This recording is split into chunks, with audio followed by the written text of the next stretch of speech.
Hello, everybody. As a Christian living in 2025, I've discovered there's a lot of movements that have gone on in the past. And it's really cool that we live in this age of information. You can download Grok and ask this same question. Did Martin Luther hold Calvinistic beliefs?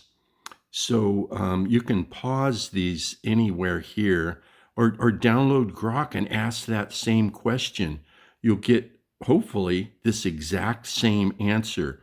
But Calvinism believed in total depravity.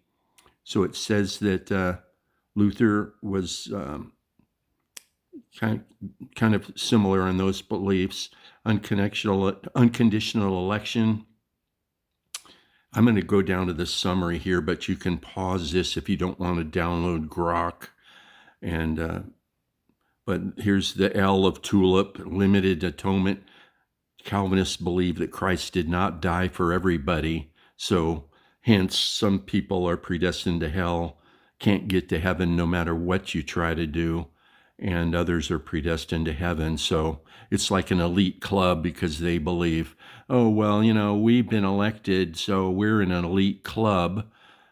Perseverance of the Saints, if you want to pause this, or just download Grok. So one thing I discovered here is that Luther believed in, right here, Luther held the real presence of Christ in the Eucharist, teaching that Christ's body and blood are truly present in, with, and under the bread and wine. It's called concept substantiation or sacramental union.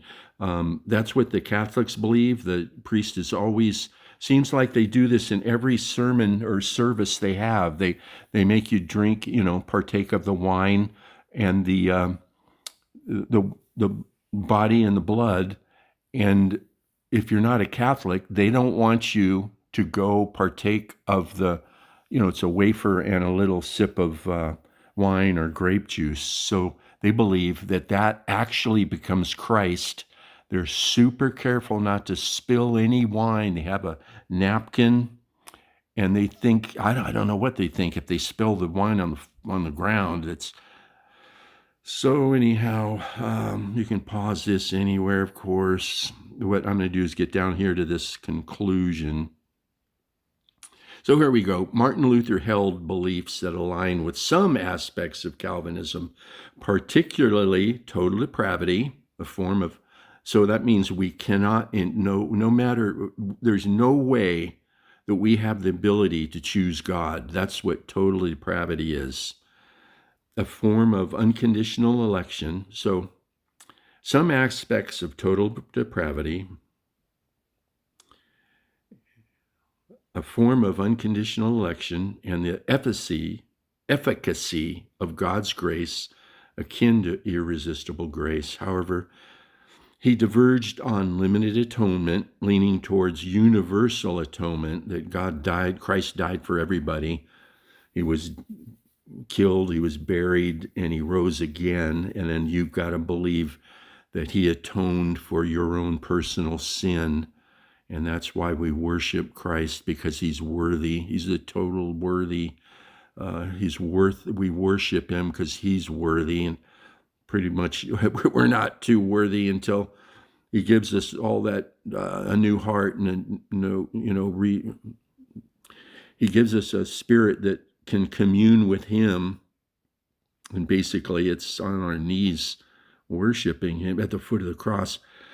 So his sacramental theology, especially the Eucharist, sharply contrasts with Calvin's views.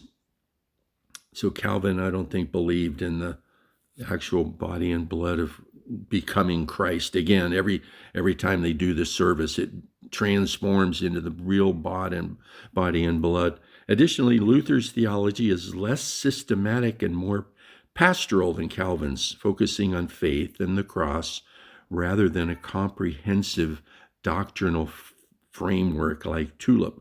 While Luther shared some theological ground with Calvinism, especially on human inability, so that's total depravity, and God's sovereignty, that God has foreordained every single thing to happen, even terribly, every single bad thing that's ever happened, God is the author of that, which I don't believe that. He did not hold fully Calvinistic beliefs. His theology is better described as Lutheran, with its own distinct emphasis on justification, sacraments, and the centrality of Christ's real presence. So there you go. I was looking up Luther because it's hard to remember all this stuff.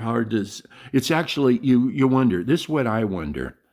Nobody's perfect. How many of us have perfect, 100% correct doctrinal beliefs? We probably all have, we all think, we're 5% off. Lord, show us where we're wrong, and then show us what's right. That's what I'm all about. I want to see things from God's point of view in this current age of grace under Paul's apostleship. And it's actually very freeing to know that some things apply, a lot of things in the Bible apply to the Jews and Israel with their prophecy message, and then everything that Paul wrote applies to the Gentiles in the mystery message. So there you go.